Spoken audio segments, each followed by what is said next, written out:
মেলার একদম শেষ পর্যায়ে আমিও চলে গিয়েছিলাম কুষ্টিয়া ডিসি কোর্ট প্রাঙ্গণ বেসিক উদ্যোক্তা মেলায়। আমি যেদিন গিয়েছিলাম সেদিন অনেক বেশি ক্রাউড ছিল। মেলার ভেতরে যেতেই মনটা অনেক ভালো হয়ে গেল। মানে হাতের তৈরি অনেক কিছুই পাওয়া যাচ্ছিল। ছোটদের খেলনা থেকে শুরু করে বড়দের অনেক কসমেটিক্সও এখানে পাওয়া যাচ্ছিল। এই পুরো দোকানে যা কিছুই ছিল সবকিছুই হাতের তৈরি। এই হাতের তৈরি কাঠের মালাগুলো অনেক বেশি সুন্দর ছিল।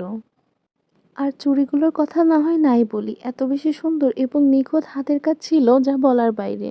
এই পুরো স্টলটাই ছিল ফুল গাছ এবং ইনডোর এবং আউটডোর প্ল্যান্টসের।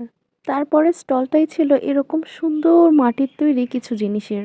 যত সামনে যাচ্ছিলাম ততই মানুষের ভিড় আরো বেশি বেড়ে যাচ্ছিল। এখানে ছোট ছোট কানের দুল, ক্লিপ এবং আংটিও দেখতে পেলাম। এই বাটারফ্লাই ব্রুচটা অনেক সুন্দর না? এখানে অনেক হ্যান্ডমেড ক্যান্ডেলও দেখতে পেলাম। তার মধ্যে থেকে এই ক্যান্ডেলটা আমার অনেক বেশি পছন্দের এবং এই ক্যান্ডেলটাও আমার অনেক বেশি পছন্দের ছিল। আর এখানে এসে তো মনে হচ্ছিল আমি কোনো নার্সারিতে এসে পড়েছি। এখানে অনেক সুন্দর সুন্দর ফুলের গাছ ছিল। এখানে অনেক সুন্দর হ্যান্ডমেড এবং স্টোনের আংটিও পাওয়া যাচ্ছিল। এখান থেকে আমি একটা আংটি কিনেছিলাম। আর এটা তো ছোটদের সব থেকে বেশি পছন্দের একটি জায়গা। তার একটু সামনে আগাতেই এত সুন্দর একটা ডল সেকশন দেখতে পেলাম।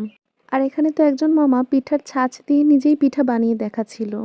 পিঠা কিন্তু বেশ দারুণভাবেই হচ্ছিল। তারপর চলে গেলাম মেলার মোস্ট ইন্টারেস্টিং একটা প্লেসে। এখানে নাগরদোলনা, ট্রেন এবং আরও ইন্টারেস্টিং গেমও ছিল। আমরা যেদিন গিয়েছিলাম সেদিন নৌকাতে উঠে একজন ভাইয়া পড়ে গিয়েছিল। সেটা দেখে আমরা আর রাইডে ওঠার সাহস পাইনি। এখানে ভেলপুরি, ছোট ফুচকা এবং অনেক সুন্দর জিলাপিও পাওয়া যাচ্ছিল।